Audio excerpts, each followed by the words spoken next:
Hello বন্ধুরা, গীতাঞ্জলি কি যে করি চ্যানেলে আপনাদের সবাইকে স্বাগত জানাই। শীতকাল তো চলে এসেছে, তাই বাজারে বিভিন্ন সবজি উঠেছে, তা দিয়েই আজ বানিয়ে ফেললাম মিক্স ভেজ। তাহলে চলুন রেসিপিটা শুরু করা যাক। প্রথমে আমি কড়াইয়ে কিছুটা জল গরম করতে দিয়ে দিয়েছি। এর মধ্যে মিক্স ভেজের জন্য আমি গাজর লম্বা লম্বা করে কেটে নিয়েছি, সেটা কিছুক্ষণ আমি সেদ্ধ হতে দেব। এতে সামান্য নুন দেব। এছাড়া আমি সবজি নিয়েছি বিনস, মটরশুঁটি, আলু, ব্রোকলি। এখানে ব্রোকলির জায়গায় আপনারা ফুলকপিও ব্যবহার করতে পারেন। এবার আমি 3-4 মিনিট গাজরটা সেদ্ধ করার পর সেখানে আবার বিনসগুলোও লম্বা করে একই শেপের সব কেটেছি, সেটাও 1-2 মিনিট মতো সেদ্ধ হতে দিচ্ছি।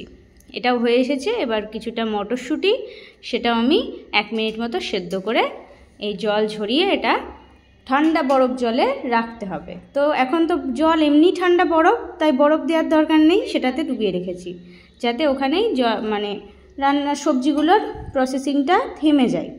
এবার আবার জল দিয়ে তার মধ্যে ব্রোকলিগুলো দিয়ে আমি 4-5 মিনিট মতো ভাপিয়ে নিচ্ছি।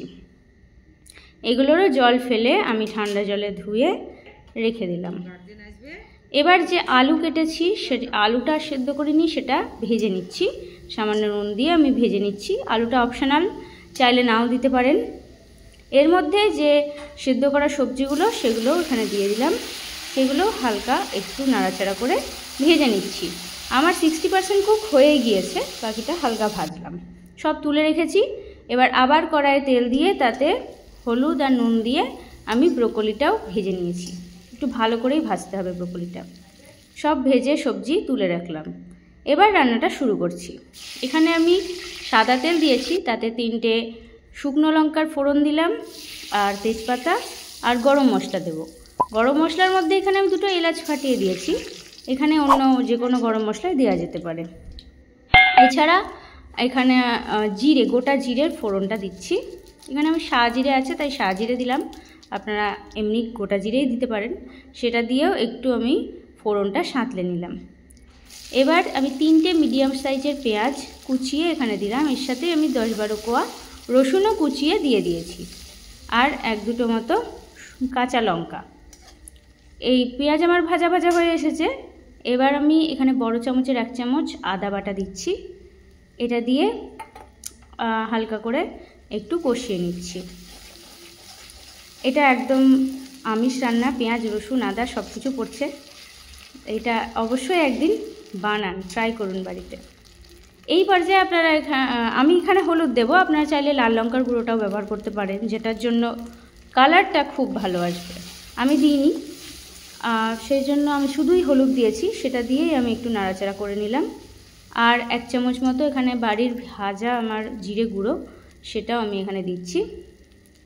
সেটা দিয়েও একটু ভালো করে মশলাটা কষিয়ে নিচ্ছি।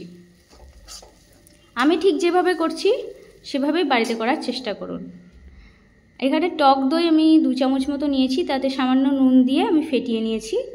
এটা এই মশলার মধ্যে আমি দিয়ে একটু গ্যাসের ফ্লেমটা লোতে রেখে অনবরত নেড়ে যাব, নাহলে দইটা ফেটে যেতে পারে।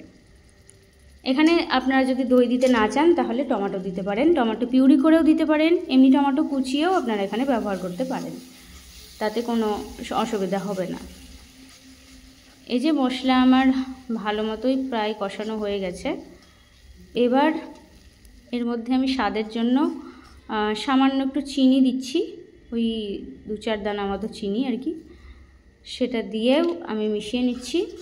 আর যেটা এই রান্নার মেন ইনগ্রিডিয়েন্ট, সেটা হচ্ছে কসুরি মেথি পাতা, যেটা বাজারে অবশ্যই পেয়ে যাবেন, যে কোনো দোকানেই পেয়ে যাবেন। কসুরি মেথি ড্রাই রোস্ট করে এখানে দিবেন।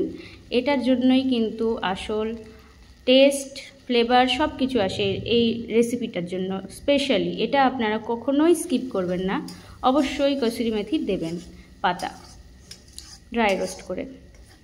সেটা দিয়েও একটু নাড়াচাড়া করছি। অলরেডি গন্ধ বেরিয়ে গেছে, ভীষণ ভালো মশলা কষা হয়েছে।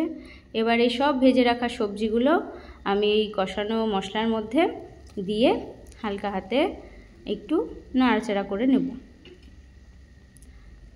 তাছাড়া এখানে এই রেসিপিটা একটু গ্রেভি গ্রেভি হবে, মাখা মাখা, একটুও ঝোল হবে না। তা মাখা মাখা টেক্সচার আনার জন্য আমি এখানে সূর্যমুখীর যে বীজ আর 4-5টা কাজু এখানে বেটে রেখেছি। এটা আর কি মগজ হিসেবে ব্যবহার করছি আমি। আপনারা চাইলে পোস্ত বাটা বা মগজ বাটাটা ব্যবহার করতে পারেন। তো এই যে সূর্যমুখীর বীজ দিলাম, সেটাতে কিন্তু টেস্টের কোনো হেরফের হয়নি, হবেও না। একদম যেমন টেক্সচার হবে মানে মাখা মাখা, তেমনই খেতে দুর্ধর্ষ। এছাড়া আমার মা বাড়িতে একটু এই ফ্রেশ ক্রিম বানিয়ে রেখেছে, সেটাও এই রান্নায় আমি দিচ্ছি। এটা স্বাদ রান্নার দ্বিগুণ বাড়িয়ে দেয়। আপনারা বা মার্কেটে আমুলের ফ্রেশ ক্রিম পেয়েই যাবেন। আর তাছাড়া বাড়িতে ফ্রেশ ক্রিম বলতে দুধের উপর মালাইটা তুলেও দিয়ে দিতে পারেন, একটু দুধও ব্যবহার করতে পারেন যদি চান। বেশি গুঁড়োপাক হয়ে যাবে, তাতে এইটাই ঠিক আছে। এই সব দিয়ে ভালো করে মিশিয়ে নিলাম। এবার আমি গরম জল করেছি, সেটা দিয়ে দিচ্ছি। খুব বেশি জল দেবেন না, কারণ আগেই বলেছি এই রান্নাটা একদম মাখা মাখা হবে, ঝোল হবে না। তাই জলটা একটু পরিমাণ মতোই। আর সবজিগুলো অলরেডি আগে থেকে সিদ্ধ হয়ে আছে। এই পর্যায়ে আমি ঢাকনা দিয়ে 5 মিনিট মতো লো টু মিডিয়ামে রেখে হতে দেব। আবার ফিরে এসেছি 5 মিনিট পর। এবার রান্না প্রায় শেষের দিকে। আমি কিছু চেরা কাঁচা লঙ্কা ছিটিয়ে দিলাম আর স্বাদ মতো নুনটা দিলাম।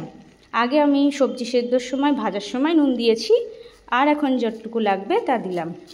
এছাড়া আমি এখানে গরম মশলার গুঁড়ো দিলাম। আর শীতে তো বাজারে ধনেপাতার কমতি নেই, তাই ধনেপাতা কুচিয়েও এখানে দিয়ে দিলাম।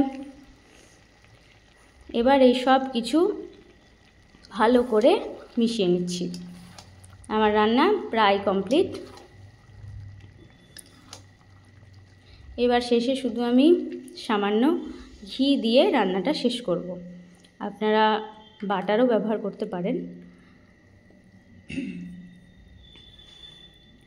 ঘরের পাতানো ঘি, গন্ধে ঘর মোমো করছে। এবার আমি ঢাকনা দিয়ে রান্নাটা শেষ করলাম। তৈরি হয়ে গেল শীতের স্পেশাল মিক্স ভেজ রেসিপি। এটা ভাত, রুটি, পরোটা সব কিছুর সঙ্গে খুব ভালো লাগবে। আমার রেসিপিটি যদি আপনাদের ভালো লাগে কমেন্টে লিখে জানান, একটি লাইক করুন, আমার চ্যানেলটি বন্ধুদের সাথে শেয়ার করুন আর সাবস্ক্রাইব করুন। ধন্যবাদ।